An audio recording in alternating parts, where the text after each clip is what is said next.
So hello guys, welcome to a new mini blog. কেমন আছো সবাই? আশা করছি খুব ভালো আছো, আমরা ভালো আছি। তো আজ আমাদের এখানে কালী পুজো ছিল, তো তাই ঠাকুর আনতে যাওয়ার কিছু মুহূর্ত শেয়ার করছি তোমাদের সাথে।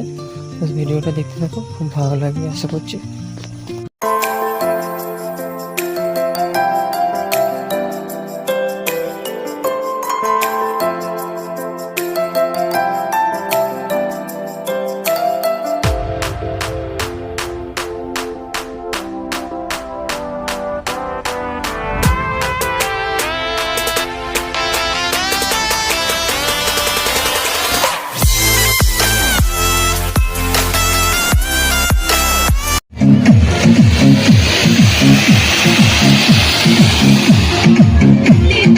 শ্যামা মাখি আমার কালো রে, শ্যামা মাখি